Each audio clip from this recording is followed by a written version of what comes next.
धाराशिव जिल्ह्यातून भाजीपाला, भांडीकुंडी आणि राशन सामान घेऊन सकल मराठा समाजातील युवक मोठ्या संख्येने मुंबईकडे निघाले आहेत. जवळपास 12,000 वाहने अंतरवाली सराटी मार्गे मुंबईकडे रवाना होत असून लाखो मराठा बांधव या आंदोलनात सहभागी होणार आहेत. आंदोलनादरम्यान खाण्याची अडचण येऊ नये म्हणून ट्रॅक्टरमधून पाणी, भाजीपाला आणि स्वयंपाकासाठी लागणारं साहित्य नेले जात आहे. ओबीसी मधलं आरक्षण हा आमचा हक्क असून मनोज जरांगे पाटील यांच्यावर आम्हाला पूर्ण विश्वास आहे. आरक्षण मिळाल्याशिवाय माघार नाही, असा ठाम निर्धार मराठा तरुणांनी व्यक्त केलाय. मराठा आरक्षणासाठीचा एल्गार आता मुंबईमध्ये पुकारलेला आहे. मनोज जरांगे यांना त्यांच्या आव्हानांना साथ देत महाराष्ट्रभरातील मराठा समाज जो आहे मुंबईला आगेकूच करणार आहे. याच पार्श्वभूमीवर धाराशिव जिल्ह्यातील सारोळ येथील मराठा समाज जो आहे तो आज अंतरवालीकडे निघणार आहे. नेमकं काय नियोजन केलं आहे, किती मराठा बांधव जे आहेत ते अंतरवालीकडे जाणार आहेत, आपण हे जाणून घेणार आहोत. काय सांगाल, आपण अंतरवालीकडे जात आहे कशी? आम्ही आता सध्या आपल्या मुंबईसाठी एक ट्रॅक्टरचं नियोजन केलेलं आहे. त्या ट्रॅक्टरमध्ये जेवणाचं सगळं 15 दिवस पुरेल असे साहित्य घेतलेलं आहे आणि त्याला झोपण्याची व्यवस्था, पुन्हा राहण्याची, खाण्याची सगळी 50 लोकांची व्यवस्था करून आणि प्लस एक 10 गाड्याचं नियोजन आहे. ट्रॅक्टर सोडून आम्ही संध्याकाळी 8 वाजता अंतरवाली सराटीकडे निघणार आहोत. तिथून दादा सोबत मुंबईकडे कूच करणार आहोत. एकंदरीत किती लोक असतील आपल्या गावातून आणि त्यांच्यासाठीच एकंदरीत किती काय तयारी करण्यात आली? तर आम्ही आमच्या गावातून एक ट्रॅक्टर मोठा घेतला आहे, पिकअप आहेत, 4 व्हीलर आहेत. तरी सगळे म्हणून आमची 100-150 गावातून संख्या आहे. आम्ही जेवण्याची, राहण्याची, झोपण्याची व्यवस्था केलेली आहे. बरेच 15 दिवस जरी आम्हाला नाही वापस यायची तरी तेवढी आम्ही अन्नाची व्यवस्था केलेली आहे. अशा तयारीने आम्ही निघालो.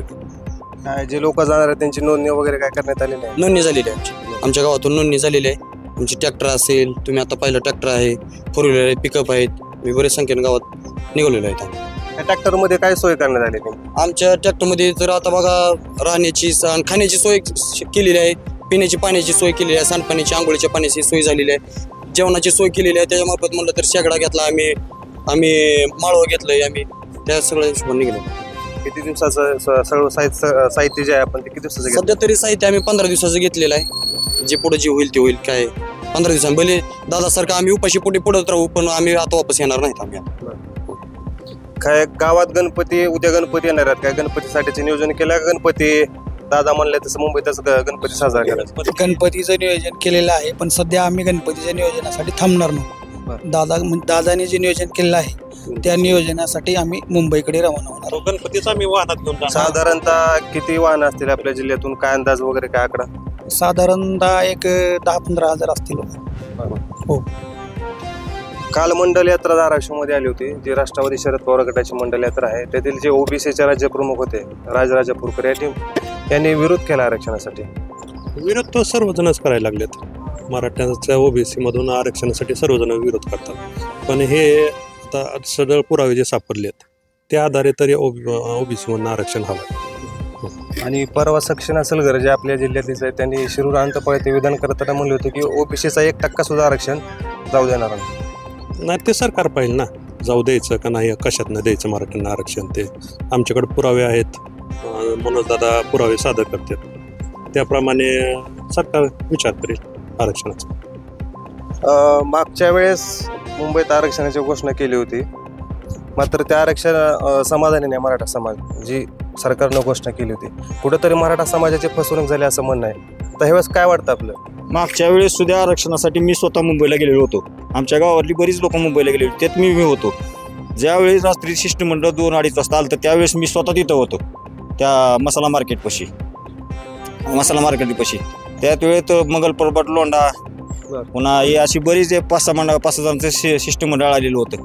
त्या टायमाला खोटी शोधपत्रा काढून आम्हाला नादी लागून 5-6 महिन्यात तुमचं सगळं काय ते आम्हाला म्हणली तरतूद करायला टाईम लागेल. त्याचे GR काढून सगळे फसवे GR काढून आमची उघड तोंडाला पाणी पुसून आम्हाला परत माघारी लावलं होतं मुंबईच्या इशीवर.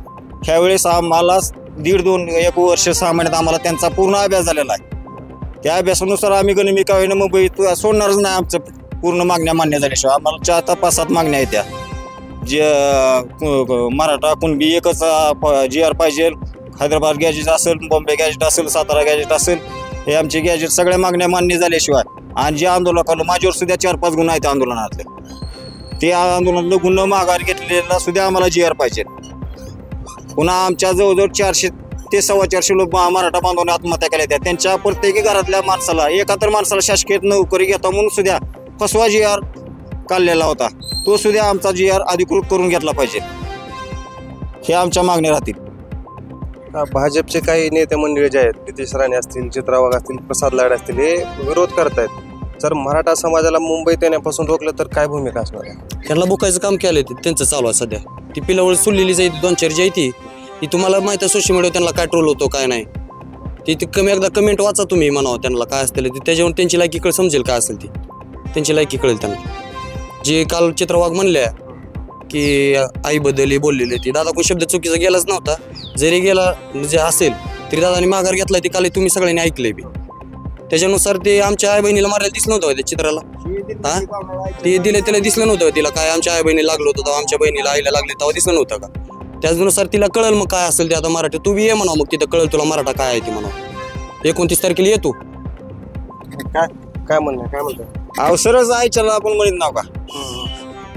साधा ती मराठवाड्याला गावरान शब्द आहे, त्यातल्या त्यात बीडची भाषा शैली आहे. ती आपल्या धाराशिवपेक्षा ती बीडची जरा थोडी भाषा शैली वेगळी आहे. त्या भाषा शैली बोललेल्या ते कुठे ते दादानी म्हणून फडणवीसच्या आईला शिवीगाळ केलेली नाही. ती जाणून बुजून ती चित्रावाघ तिनं काय केलंय आतापर्यंत, तिनं काय काय केलं ते आम्ही काढायचं का बाहेर.